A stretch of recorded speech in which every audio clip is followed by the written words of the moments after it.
Hi, this is Simon Chen, and welcome to my network marketing training. Members of my coaching mastermind groups can ask me questions on a weekly basis. And today's question comes from PK out in Singapore. And so I'm going to read this. Actually, it's a very great reply from another one of my mastermind member groups, Michelle. And it's awesome, Michelle, to see how you've grown. Wow, your reply is very, very good here. So let me go back to PK's question. Hi, Simon. The training this week is great. I love how your training covers different topics that are useful and relevant, be it for our network marketing business or other areas. Personally, I found application not only for network marketing, but also for my basketball business, which is great. I have a question for you that's about Gen Y prospects mentality. After talking to several of them recently, most of them are university students, I've always encountered objections about them not having time and money to do the business. Even the ones who seem very interested are holding back and not making a decision. I had some who actually went ahead and asked their friends if they wanted to take vitamins or join them, even before I had the opportunity to train them. I know for a fact that armed with the little knowledge from the single presentation session I had with them, their chances of persuading anyone to come aboard is close to zero, and true enough, they had no success at this. And when they see how difficult it is to convince people, they feel like they can't do this. And one of the three doubts, can I do this? How can I get them to see beyond their current situation of just being students and make them realize that they can do this even while they're studying and they need the training before they can grow their business? After all, I know that most of those I spoke to are already working in part-time jobs to earn their own pocket money.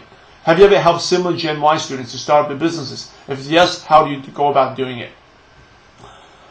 Great question. First of all, Michelle out in Melbourne, she's a university student. I have a great reply, and Michelle, it's really awesome. Very proud of you. It's a very good reply, and you answered a lot of it. So see, Michelle, you are a leader already. I'm so proud of you. It's very good stuff that Michelle wrote down there, and it's so good. I'm going to copy and paste and share it to every one of you, because you guys out there, you need to see. Michelle's grown so much as an emerging leader. The way she thinks. You need to see how she replied.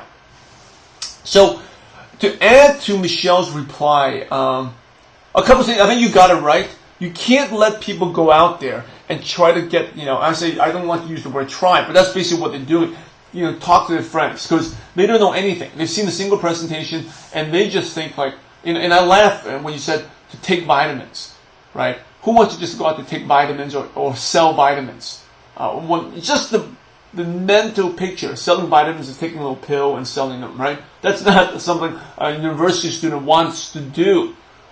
Even if they're great, they don't want to do that. First of all, they're in university. They want to get their goal is to graduate, get a good job, right? Get a good job, be a professional, be an accountant, be a software engineer, or be a doctor. They don't want to be standing on the street, selling or pushing friends and selling little pills and vitamins, right? So the mental picture is all wrong already. So I would, like Michelle said, you don't go out there and have friends, don't have them test it out and explain to them. It's like driving a car or being a doctor. You need to go to training before you do this, right? And it's really not about selling vitamins anyway. It's not about selling. Again, the mindset. Anything that has to do with vitamins, they think that I'm on the corner selling vitamins, and it goes against what they believe in. And they believe in it secure, having a good job, right? A lot of university students, they're getting education. The two things, you need to create a fun environment, a cool environment. And then maybe, you have a situation, you're in basketball, and that's a fun thing. Now, I don't know out in Singapore. In the U.S., if you do basketball, that's a cool thing.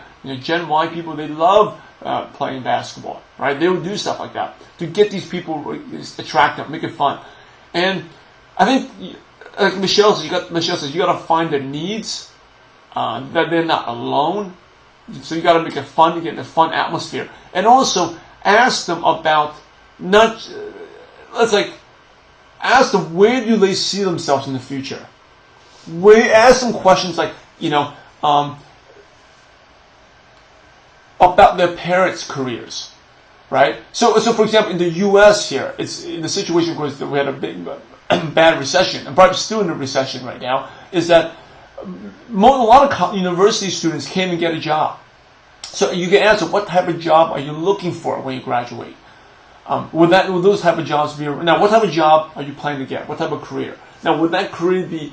Will you be able to get a job? And would that job even be around 10 years from now or 20 years from now? Do you think that job will give you secure retirement? Another good question to ask is, what type of careers did your parents choose? And were they secure careers? Right? Because a lot of them, their parents did the thing of going to school, graduating with a degree, go get a job, and now, especially in the U.S., parents are 40s, 50s, still struggling financially. Right? Or the grandparents retiring, but they have no money. Right? And they can't even afford to retire. Right? Which is very sad, right? Because the Social Security, government benefits doesn't cover it. So you can't afford to retire.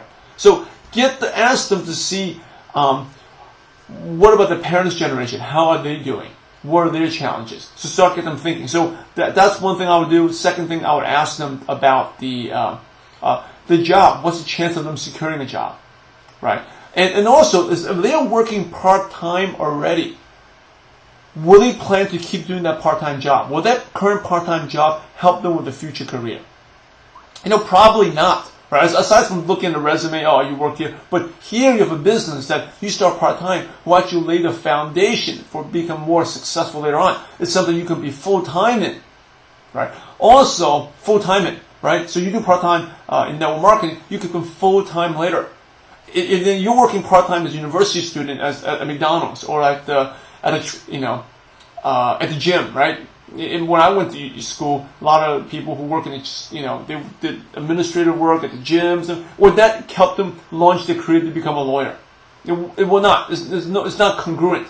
Here, you can be part-time network marketing, and then you can go full-time in business. But it's congruent, right? Or go into commerce. It's congruent, right? It's consistent. Another thing is now also, these university students, they may have huge ambitions to be a doctor, to own their own company, right? So going full time in network marketing it may be your dream, right? Or maybe it's not even your dream because you still want to do basketball, right? If I told you just go do network marketing, give up your basketball business, you may not want to do that. Now, you may not want to be working as many hours in your basketball business. Maybe you just want to work part-time, but you love basketball. You want the basketball business, maybe you want to do forever, right? So if I just tell you, PK, drop that, you can be full-time, they may not take that well, right? Because they spent a lot of time in university studying, they had plans already. You're telling them to give up something dramatically, that's a big shift. Now, for someone who's been like a 30-year-old who's been working in the corporations and they're sick and tired of it, going full-time, being in network marketing, that's their dream. That was my dream, right? But that was my dream only because I worked through the MBA, went through that. If you're coming out of college, the MBA was a dream job. I wouldn't even consider network marketing full-time. Get out of my face. Network marketing part-time, I'm not even interested. MBA was me. That was my dream job. That's what I wanted. But so a lot of the kids too, they have their dream jobs they want to do. Show them that this is another thing. Show this as an alternative. This doesn't need to be full-time, just an alternative. And also but at the same time, it's part-time. This is going to help you become better. It'll help you become a better doctor, a better engineer, a better lawyer. Like you said, what you learn in the trainings, you'll be able to apply to your basketball business. What you learn in this business is almost like a free education to help you with your career, help you get your job that you want after you graduate. So those are things I would emphasize more. And again, let's go and find out what the needs are. Okay? So I will watch this video a couple times. I threw a couple things out there, and Michelle's reply is very, very good as well. Right? Hope this has helped, PK. Let me know what you think. Feel free to comment below, or you know how to reach me. All right, everyone, thank you for watching. This is Simon Chan. I'll see you next time in our next session in network marketing training. Take care. Bye-bye.